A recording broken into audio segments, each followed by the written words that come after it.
Dear students, in this session we will consider the assumptions of Solow model. The assumptions on which Solow model is constructed. Now, Solow model is constructed in the context of an economy in which only one good is produced and its output is designated as Y. Only one good is produced and its output is designated as Y. And this Y is a composite commodity and it is either consumed or saved or invested. A composite commodity Y is produced, it is either saved or invested. And this formulation means that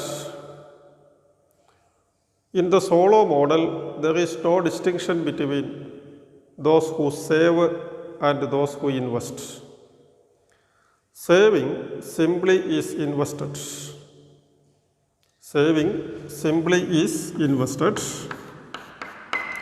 So, in the model, there is no separate investment function. A saving is automatically invested. There is no separate investment function in the model. And community's stock of capital or accumulation of capital,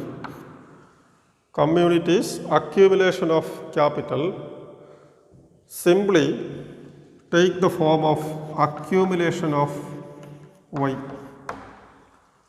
Okay, the stock of capital is nothing but accumulation of Y. And conceptually and also for empirical purposes, it is convenient to think of the output of this composite commodity as GNP. It is convenient to think of this composite commodity as GNP. That is the first assumption. The second assumption is, in the model, a proportional saving function is assumed, S is equal to Sy, where this S is between 0 and 1 and it is both the average propensity to save and also marginal propensity to save. S is equal to Sy. It is both APS and MPS. It is the long run saving function, counterpart of long run consumption function. A third assumption is technology is assumed to be exogenous. Technology is assumed to be exogenous. That means technology is available to the firms and it is unaffected by the actions of firms, including research and development. There is another interpretation to this assumption. The interpretation is that technology is modeled in this model. Technology is simply taken as exogenous. It is automatically happening in the economy, not the result of any deliberate action by existing firms.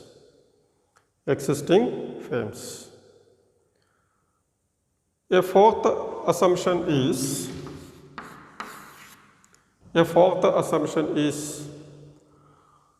investment in the model means gross investment. Investment is gross investment, and it is assumed that capital stock depreciates by a constant rate equal to lambda. Lambda is the constant depreciation. So I is equal to delta k plus lambda k. Gross investment is equal to addition to capital stock plus addition to capital stock plus depreciation of existing capital. Stated differently, net investment can be written as I minus lambda k. Net investment, that is change in capital stock, increase in capital stock, is equal to gross investment minus depreciation.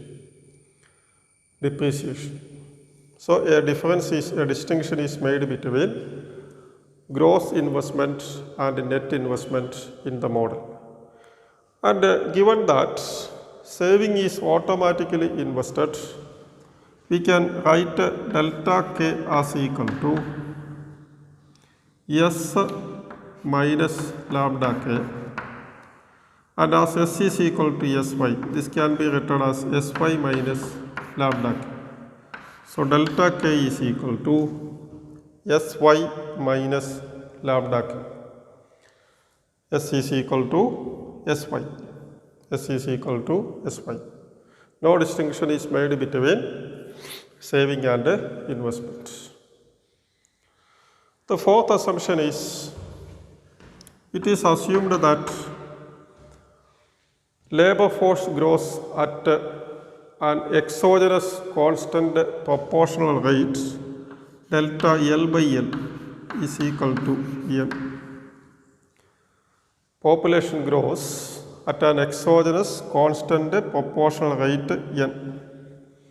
And N, the growth rate of population, is biologically determined, not determined by economic considerations. Now, given these assumptions, we concentrate on developing three key relationships in the Solow model. Given these assumptions, we develop three key relationships in the Solow model, namely the production function.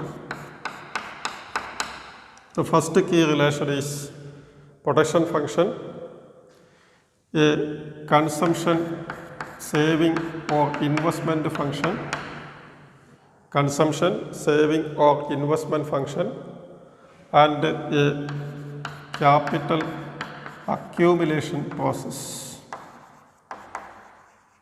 A capital accumulation process